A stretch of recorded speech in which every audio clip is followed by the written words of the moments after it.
నమస్తే ఎవ్రీవన్. నా పేరు doctor Yamuna, international yoga therapist and world yoga championship medallist.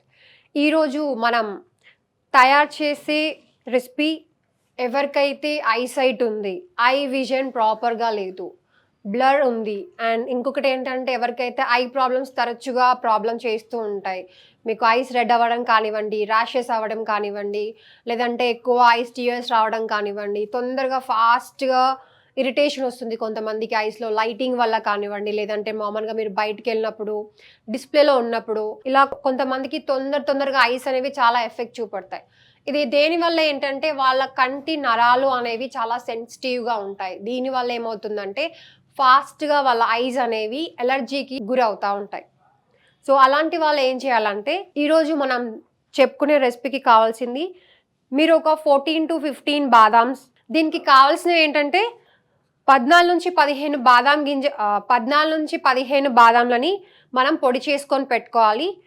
3 table spoon సోంఫ్ని మనం గ్రైండ్ చేసి పెట్టుకోవాలి. అలాగే క్రిస్టల్ షుగర్ని 2 టీ స్పూన్ల క్రిస్టల్ షుగర్ని మనం ఇక్కడ పెట్టుకున్నాము గ్రైండ్ చేసేసి. ఈ మూడింటి మిశ్రమాన్ని మనం ఒక బౌల్లో తీసుకొని కలుపుకోండి. ఇక్కడ నేను కొంచెమే కలుపుతాను, ఒక కప్పుకి సరిపడా. సో మీరు రెగ్యులర్గా వాడాలి కాబట్టి అందరూ ఈ కంప్లీట్ మిశ్రమాన్ని ఒక జార్లో మొత్తం మిక్స్ చేసి పెట్టుకోండి. బాదాంని తీసుకుందాము.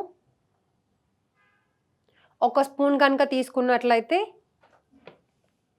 దానికి 1/2 స్పూన్లో సోంఫ్ పౌడర్, దానికి 1/2 స్పూన్లో క్రిస్టల్ షుగర్ పౌడర్. ఈ మూడింటిని ప్రాపర్గా మిక్స్ చేయండి. మిక్స్ చేసిన తర్వాత ఒక గ్లాస్ పాలు లేదంటే ఒక కప్ పాలు తీసుకున్నప్పుడు దానిలో ఖచ్చితంగా ఒక 1 స్పూన్ మాత్రమే మీరు వాడాలి. 1 స్పూన్ కంటే ఎక్కువగా వాడొద్దు.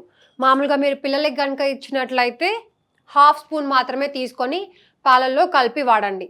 మీరు ఇది వాడుతున్నప్పుడు ఒక 2 గంటల ముందు ఖచ్చితంగా ఏమీ తినొద్దు. మీరు డిన్నర్ కనుక చేసినట్లయినా, మార్నింగ్ మీరు బ్రేక్ఫాస్ట్ చేయాలనుకున్నా ఒక 2 గంటల ముందు ఏవి తినకుండా ఉన్న తర్వాత, లేదంటే మీరు బ్రేక్ఫాస్ట్ చేసిన తర్వాత 2 గంటల తర్వాత 2 గంటలు కంప్లీట్గా రిలాక్స్ ఇచ్చేయండి పొట్టకి. అప్పుడు మీరు ఈ మిశ్రమాన్ని దీంట్లో పాలలో మిక్స్ చేసుకొని తాగాలి. పడుకునే ముందు ఒక 1/2 అవర్ ముందు దీన్ని మిక్స్ చేసుకొని తాగండి. ఇలా తాగడం వల్ల ఏమవుతుందంటే ఎవరికైతే క్యాట్రాక్ట్ ప్రాబ్లం ఉందో, ఐసైట్ ఎక్కువగా ఉండి డ్రై ఐస్ ఎక్కువగా ఉన్న వాళ్ళకి ఇది చాలా బాగా వర్క్ చేస్తుంది. ఎందుకు చెప్తున్నానంటే మీరు బాదాంలో కనుక చూసినట్లయితే దీంట్లో వైటమిన్ ఈ పోషకాల విలువలు అనేది చాలా ఎక్కువగా ఉంటాయి. మెగ్నీషియం కానివ్వండి, పొటాషియం కానివ్వండి, అండ్ మన ఐస్కి సంబంధించిన కండరాలకి సంబంధించిన పోషక విలువలు మీకు బాదాంలో ఎక్కువగా లభిస్తాయి. సోంఫ్ కనుక చూసినట్లయితే దీంట్లో కూలింగ్, అంటే మన ఐస్ లోపల కానివ్వండి, బాడీ లోపల కానివ్వండి కంప్లీట్గా కూలింగ్ చేసేటువంటి సోంఫ్ కనుక చూసినట్లయితే కూలింగ్ చేసే గుణం అనేది ఎక్కువగా ఉంటుంది. దీంట్లో కూడా పొటాషియం, మెగ్నీషియం విలువలు ఎక్కువగా ఉంటాయి. 1 గ్లాస్ మిల్క్కి మీరు ఖచ్చితంగా 1 ఫుల్ స్పూన్ తీసుకొని మిక్స్ చేసుకోండి. పిల్లలకైతే మాత్రము 1 గ్లాస్ మిల్క్కి 1/2 స్పూన్ మాత్రమే తీసుకోవాలి. మళ్ళీ చూపెడుతున్నా, ఒకసారి చూడండి. 1/2 స్పూన్ అంటే ఓన్లీ ఇంత మాత్రమే. ఫుల్ స్పూన్ అంటే కంప్లీట్గా మీరు మొత్తం ఫుల్ స్పూన్ నిండా తీసుకోవాలి. దీన్ని ప్రాపర్గా మిక్స్ చేసిన తర్వాత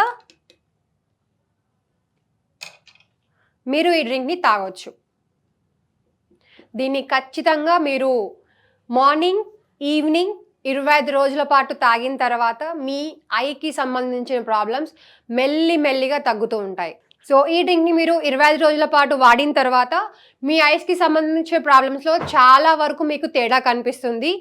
సో మీరు ఈ డ్రింక్ని డైలీ వాడి మీకు సంబంధించిన ఐ ప్రాబ్లమ్స్ని మీరు ఎంతవరకు క్లియర్ చేసుకోగలిగారో మీ కామెంట్ రూపంలో మాకు తెలియజేయండి.